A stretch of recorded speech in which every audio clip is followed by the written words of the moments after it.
Welcome all you +2 comedy modifiers back to the stream. Welcome back to the Phobos ARG. So a few things happened and I thought it was enough for me to jump in and kind of say some stuff because I don't think we solved this. There's a few things that we needed to figure out and we didn't figure it out, and then I had a couple revelations overnight, and also I got some weird text messages. So let's talk about Phobos. So last time that we did this, these streams, they dropped the Phobos ARG Chapter 2 teaser trailer, and through some clever decoding we were able to find these here posters. A new era in terror. Fear was only the beginning. And here we go again. We know the start, we know the end. Phobos Chapter 2, Be Not Afraid. That was a phrase that started to bother me. Because Be Not Afraid sounded like a nice, catchphrase or tagline. But apparently this is the name of this chapter, is Be Not Afraid. And it made perfect sense when I was thinking about it, because Phobos was all about fear. Tell me what you're afraid of. And be not afraid, all right? That makes perfect sense. But then I thought about it a little bit more while I was making my thumbnail. So I was making the thumbnail for the next, it's up now, but I was making this thumbnail today, where I was kind of looking at, first off, it's a great thumbnail, right? It's a pretty solid thumbnail.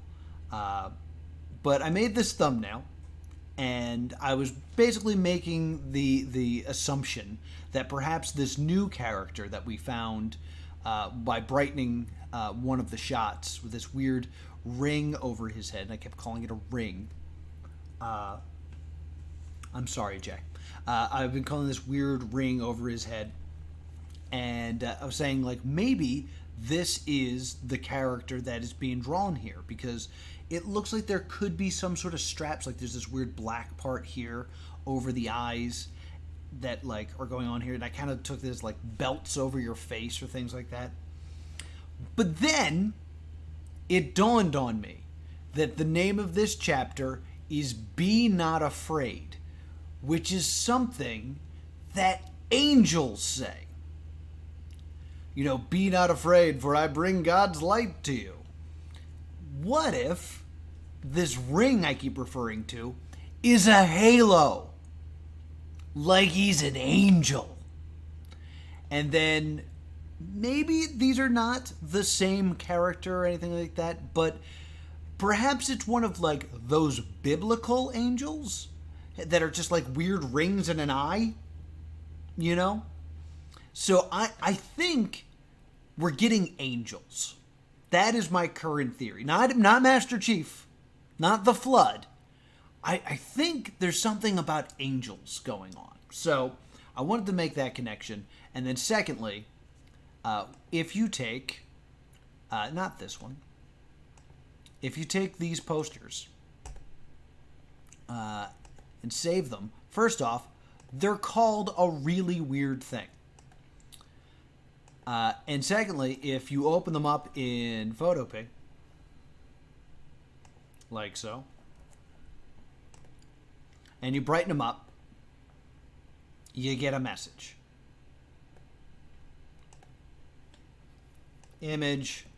I'm doing this real quick so you guys can see it, and we're going to work on this. That is the opposite of bright. Hit OK.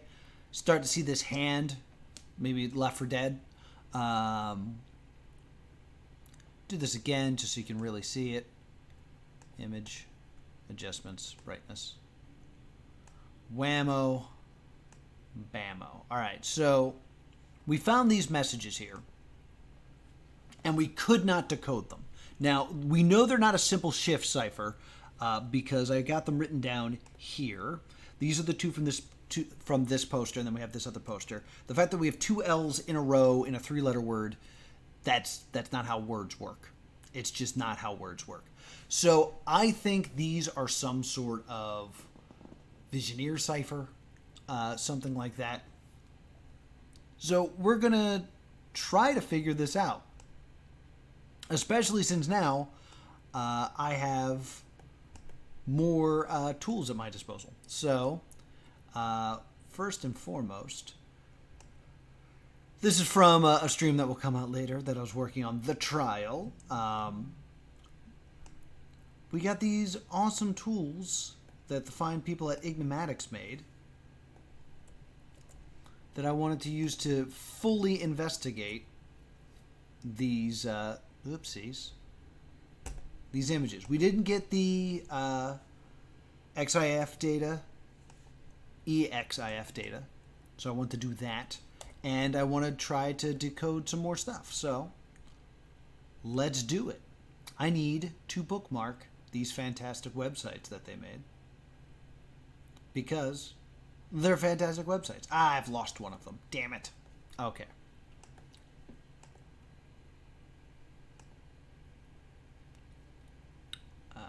It's the latest thing I downloaded. Boom. Boom. Anything interesting here? Any interesting information?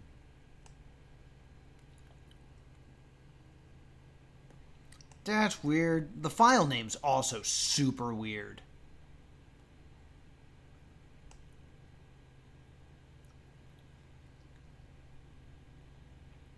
Made it with an iPhone.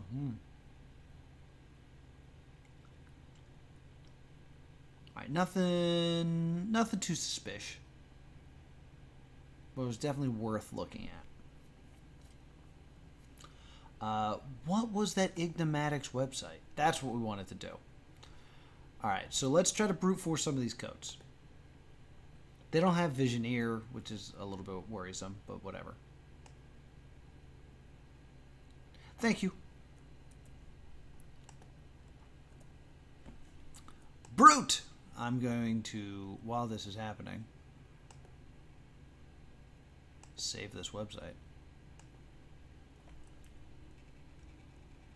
Ah! According to Bacon, it's ah!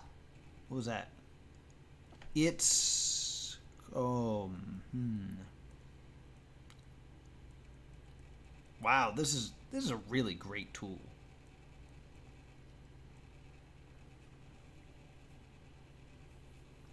Yeah, that's probably something we should get rid of. So, yeah, we don't need...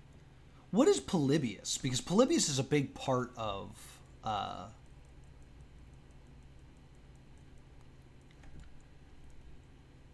Phobos. I feel like the lower I get down, the less correct things are looking. I think we got to go to decode. I think we got to go to decode and just try various words. Hey, I'm in a different shirt. So I had a breakthrough with the codes. I did it off stream just because I didn't want to waste everybody's time with me failing at this. But it took a little bit of time, and I was really bothered by the Buford code, the Buford cipher, because I kept thinking about Back to the Future. So I was like, is there a difference between the two? Apparently there is a difference. The difference is a thing that I don't really understand. But from what I get is it's more about subtraction. I don't quite understand it. I used a website to help me. But I did break the codes. So we have... This is from the second poster. Editor Noah will put up the posters and stuff. And this translates to, we sing because we know we won. This makes me think, again, about angels. Because angels singing and things like that. And also the idea that there's some sort of time travel going to be involved in this one, where it's going to be about how they already know the solution. They know the future. Kind of like the Sports Almanac. They have the information of what will happen because they are from the future, and this is taking place in the past. So that's my first thought. We sing because we know we won.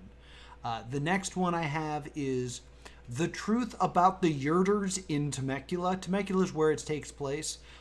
This I'm not positive about. It could be that I mistranslated this letter, and it should just be murders. But also, we've had in the past a lot of misspellings in Phobos. So this could just be another common theme of this type of ciphers, is that a little misspelling was included.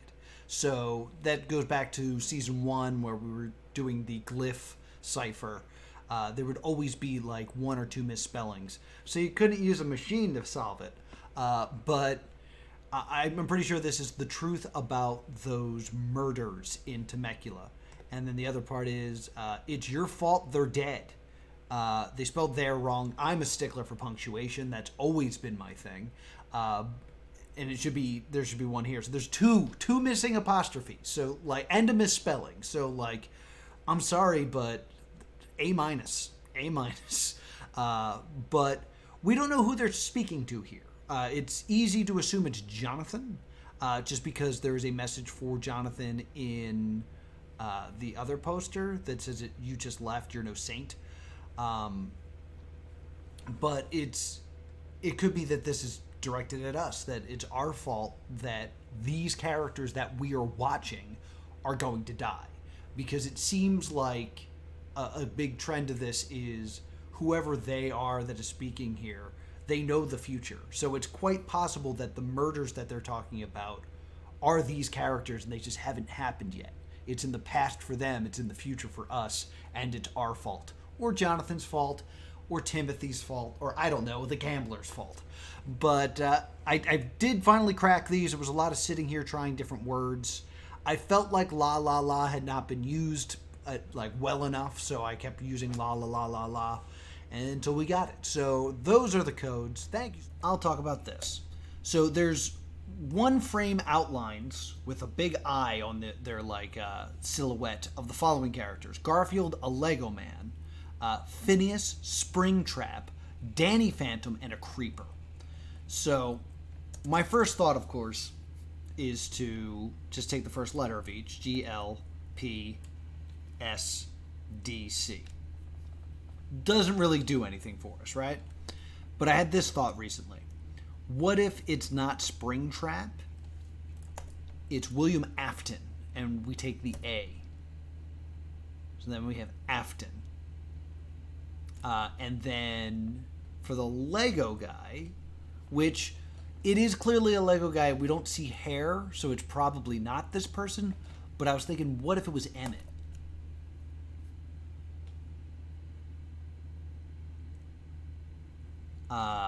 You get Gapad. And then for the Creeper, it's boxy person. It doesn't mean it's a Creeper. It could have been Minecraft Steve. So maybe Gapads? I mean, it was clearly Garfield, and it was clearly Phinius. It was clearly Springtrap, and it was clearly Danny Phantom. The Lego guy and the Creeper, the two that like we can bounce around. I don't know a lot about Minecraft, so the only other characters I know are like Skeleton, Steve, Creeper, and there's a girl, or Herobrine. Maybe it's Herobrine. I mean, we could take the P from Phantom. But taking Afton as A is the only thing that, like, we need vowels. We need freaking vowels. And I can't think of any other Lego guys. Especially ones that, like, don't have hair and actually have, like, the Lego part on the top of their head.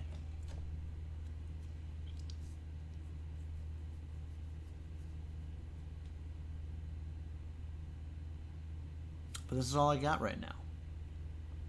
All right. I'm hungry. So I will again charge you guys. Please, if you have any ideas on how to solve these things, let me know. And I will do a follow-up maybe tomorrow. Who knows? But thank you so much for watching. Be sure to follow me right here on Twitch. That's Plus2 Comedy. And, of course, subscribe to Plus2 Comedy Gaming so you can catch up on all my past live streams. And I will see you all next time. Boop!